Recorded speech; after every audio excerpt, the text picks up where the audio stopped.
गुरुर्ब्रह्मा गुरुर्विष्णू गुरुर्देव महेश्वरा गुरु साक्षात परब्रह्म तस्मै श्री गुरुवे नमः। आज गुरुपौर्णिमा, त्यामुळे गुरु शिष्याविषयी तुमच्या मनामध्ये काही प्रश्न असेल तर तुम्ही विचारू शकता। गुरुदेव, असे म्हणतात की गुरु चांगला असेल तर ज्ञान उत्तम मिळते। मग गुरु चांगला कसा काय ओळखावा? म्हणजे कोणता गुरु चांगला आहे ते आपण गुरु काय केला पाहिजे? बरोबर आहे बेटा, तू उत्तम प्रश्न विचारला। बघा, प्रथम आपण हे समजून घेतलं पाहिजे की गुरु करणे म्हणजे काय। ते आपण गुरुला नारळ शेला वगैरे देतो आणि मग गुरु आपल्या कानामध्ये मंत्र सांगतात, म्हणजेच गुरु करणे होय ना। हीच तर प्रथमतः आपली वाटचाल चुकते, कारण आपली व्यवस्थित वाटचाल नसल्यामुळे आपल्याला योग्य ज्ञान प्राप्त होत नाही। एखादे गुरु आले आणि आपण त्यांना शेला नारळ वगैरे देतो आणि त्यांनी आपल्याला कानामध्ये मंत्र सांगितला, तो मंत्र आपण 4 दिवस जपत राहिलो म्हणजे आपल्याला ज्ञान प्राप्त होईल असे नसते। आपण पुराणातल्या कथा वगैरे पाहू शकता। पुराणामध्ये काय सांगितलेलं आहे, दत्तगुरूंनी 24 गुरु केले, ते कसे काय केले आणि कशामुळे केले, का केले याचा आपण विचार करत नाही। जगद्गुरु श्री दत्तगुरु, त्यांना काय ज्ञानाची गरज होती का? पण त्यांनी गुरु करण्याचं कारण काय? तुम्हा आम्हाला शिकण्यासाठी, तुम्हा आम्हाला कळण्यासाठी की गुरु म्हणजे काय आणि गुरु करणे म्हणजे काय हे आपल्याला समजण्यासाठी त्यांनी हे गुरु केले। त्यांनी 24 गुरु करून आपल्याला समजावून सांगितलेलं आहे की गुरु करणे म्हणजे आपण स्वतः शिष्य होणे। शिष्य होणे म्हणजे इतरापासून आपण बोध घेणे, याला म्हणतात गुरु करणे। शिष्य होण्यासाठी प्रथमतः आपल्यामध्ये लीनता आली पाहिजे। जोपर्यंत आपल्यामध्ये लीनता येत नाही तोपर्यंत आपण शिष्य बनू शकत नाही, आणि जोपर्यंत आपण शिष्य बनत नाही तोपर्यंत आपल्याला गुरु प्राप्त होत नाही। महाभारतातलंच उदाहरण घ्या।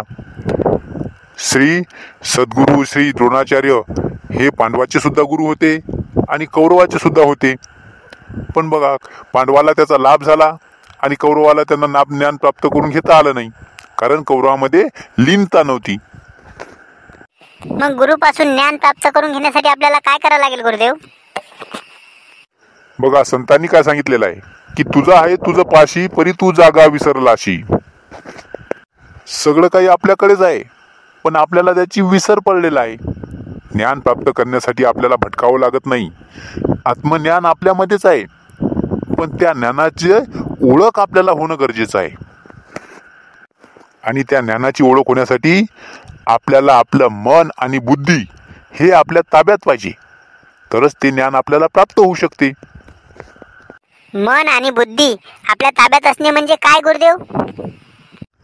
मन आणि बुद्धी आपल्या ताब्यात असणे म्हणजे की आपण कोणत्याही गोष्टीचा मायेने विचार न करता योग्य तो विचार करणे, आपलं मन स्थिर करून बुद्धीने त्याचा विचार करणे, याला म्हणतात की मन आणि बुद्धी आपल्या ताब्यात ठेवणे। पण सध्या आपण कुणीच आपल्या बुद्धीने चालत नाही, आपण कोणाच्या बुद्धीने चालतो? आपल्याला एखाद्या महाराजांनी सांगितलं तुम्ही असे करा म्हणजे तुमचं चांगलं होईल, की चाललो आपण तसं करायला। एखाद्या महाराजांनी सांगितलं की अमुक अमुक वस्तू आणा आणि या दिशेला ठेवा, तुमच्या घरामध्ये भरभराट होईल, तर लगेच आपण दुसऱ्या दिवशी जातो आणि धडपड करून ती वस्तू आणून ती त्या दिशेला ठेवतो। हे कशामुळे? की आपण दुसऱ्याच्या बुद्धीने चालत असल्यामुळे। आपण त्याचा विचार करतो का? कुणाचं मार्गदर्शन घेणे हे चुकीचं नाही, पण ते मार्गदर्शन घेत असताना योग्य काय अयोग्य काय आणि हे करत असताना आपण मायेने विचार न करता आपण त्याचा आत्मिक भावाने विचार केला पाहिजे, तरच तेव्हा ते त्याचं योग्य फळ आपल्याला प्राप्त होईल। आत्मज्ञान म्हणजे काय गुरुदेव? आत्मज्ञानाविषयी बोलायचं म्हटलं तर भरपूर काही आहे, पण आता आपण आपला विषय इथेच आपण स्टॉप करू। आत्मज्ञानाविषयी आपण तुम्हाला नंतरच्या व्हिडिओमध्ये सांगू। गुरुपौर्णिमेच्या तुम्हा सर्वांना हार्दिक शुभेच्छा। चला गुरु